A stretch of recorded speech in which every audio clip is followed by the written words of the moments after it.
Hello student, good morning. हम लोग ध्वनि कविता का भावार्थ समझ रहे हैं। कल हमने 4 लाइन ऊपर वाली लाइन जो पंक्तियाँ थी उसका अर्थ समझाए। पंक्तियाँ थीं, अभी न होगा मेरा अंत, अभी अभी ही तो आया है, मेरे वन में मृदुल बसंत, अभी न होगा मेरा अंत। इन चारों पंक्तियों का अर्थ तुम्हें कल समझाया गया। आज इन पंक्तियों का अर्थ समझाना है। ये पंक्तियाँ इस प्रकार हैं।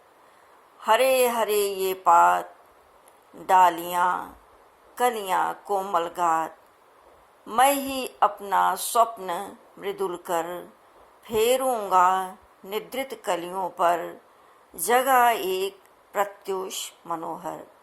आज हम इन 5 पंक्तियों का भावार्थ देखेंगे। पहले कठिन शब्द देख लेते हैं।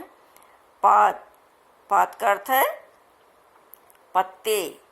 निद्रित, नींद में सोई हुई। गात, गात में शरीर। प्रत्युष, प्रभात, सुबह का समय। मनोहर, मन को हरने वाला। तो आओ बच्चों, हम लोग इन 5 पंक्तियों का भावार्थ जाने। इन 5 पंक्तियों में कवि निराला जी ने कौन सी भावनाओं को व्यक्त किया है। तो आइए चलिए देखते हैं।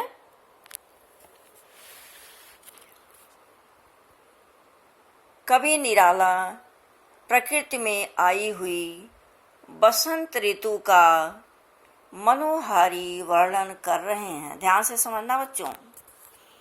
कवि निराला प्रकृति में आई हुई बसंत ऋतु का मनोहारी वर्णन कर रहे हैं।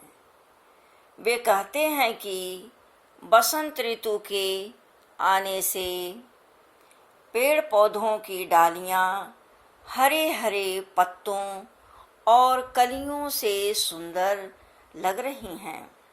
जैसा कि मालूम है तुमको, जब पेड़ पौधों पर हरी हरी पत्तियां आ जाती हैं तो वो पेड़ पौधे बड़े ही सुंदर लगते हैं। उनके तने बहुत ही मुलायम दिखाई दे रहे हैं। दृश्य बड़ा ही मनोरम और मन को आकर्षित करने वाला है। आगे देखिए।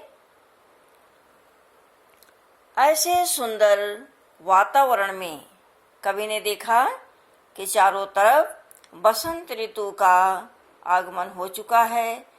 पेड़ पौधों पर जो डालियां हैं वह हरे हरे पत्तों से और कलियों से सुंदर लग रही हैं। ऐसे वातावरण में कवि को कलियां नींद में सोई हुई लग रही हैं। तो देखो कवि क्या कहता है। उन कलियों को देखकर, सोई हुई देखकर कवि के मन में यह भावना आती है। तो कहता है, कवि कहता है कि मैं अपनी भावनाओं से परिपूर्ण कोमल हाथ द्वारा इन कलियों को सहलाऊंगा, जिसके कारण उनके अंदर जागृति आएगी।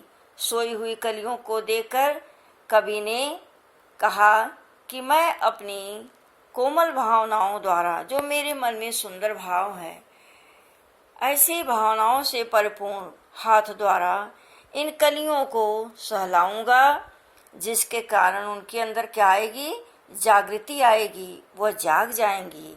उन्हें फूल बनने के लिए प्रेरित करूंगा। ध्यान से समझना बच्चों। उनको मन को लुभाने वाले प्रातः काल का संदेश दूंगा।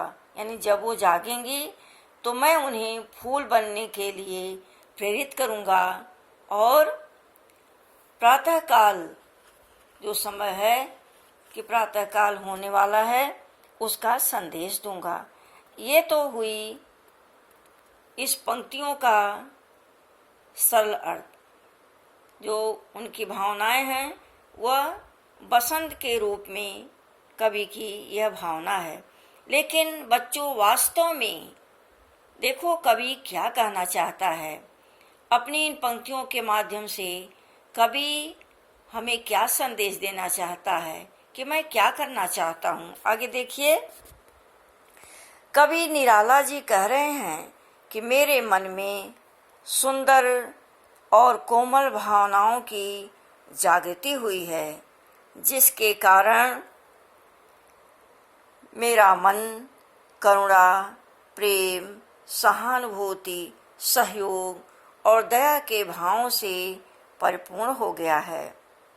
इन भावों के उदय होने से मैं ऐसी रचना करना चाहता हूँ, मैं ऐसी कविता लिखना चाहता हूँ जिसके माध्यम से समाज में एक नई चेतना और सक्रियता की जागृति हो। समझ में आ रहा है बच्चों?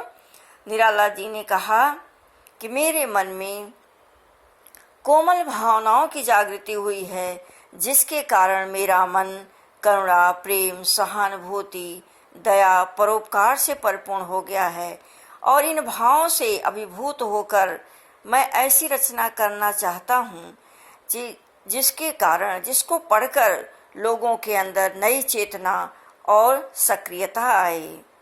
ठीक है। आगे क्या है?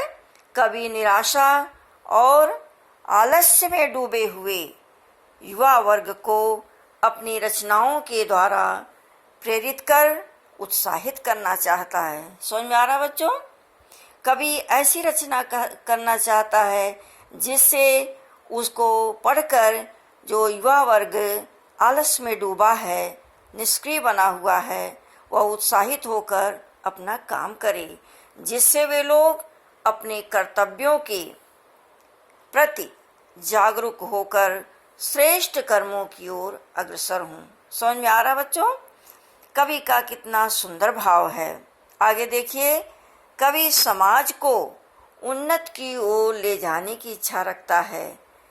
कवि रचना क्यों करना चाह रहा है? कवि समाज की जो दयनीय स्थिति है उससे प्रभावित होकर दुखी हुआ है और वह अपनी रचनाओं के माध्यम से समाज को ऐसी चीज देना चाह रहा है जिससे समाज आगे बढ़े।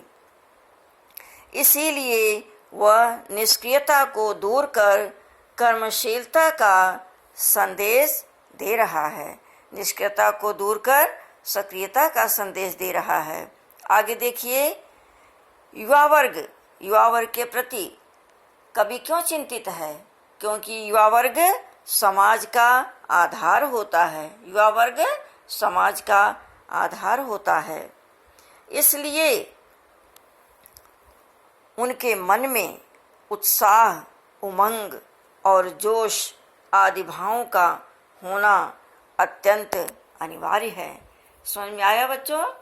निराला जी ने इन पंक्तियों में बसंत ऋतु का प्रतीक बनाकर कितना सुंदर भाव व्यक्त किया है कि मैं अपनी रचनाओं के द्वारा समाज में एक नई चेतना, नई जागृति और सक्रियता का संदेश देना चाहता हूँ, जिससे युवा वर्ग अपने आलस्य को त्याग कर सक्रिय हो, कर्मनिष्ठ हो, कर्मठ बने, जिसके कारण समाज मजबूत हो, हमारा देश उन्नत की ओर चले।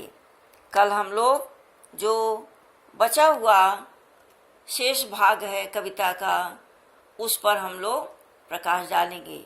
नेक्स्ट डे जब हम मिलेंगे तो उन 4 लाइनों पर हम लोग विचार करेंगे कि कवि ने उन पंक्तियों में किस भाव को व्यक्त किया है। समझ में आया बच्चों? जो कुछ यहाँ समझाया गया उसको तुम्हें लिखना है। देख लीजिए, लिखा हुआ है उपर्युक्त भावार्थ को लिखना है। तो जो कुछ हमने समझाया इसको तुम अपनी कॉपी में ज़रूर लिखना और इसकी फ़ोटो कॉपी भी तुम्हें हम भेज देंगे। बच्चों, जो कुछ भी हम समझा रहे हैं बेटा, उसको बहुत मन से, प्यार से सुना करो, यह तुम्हारे काम आएगा। ठीक है? Thank you student.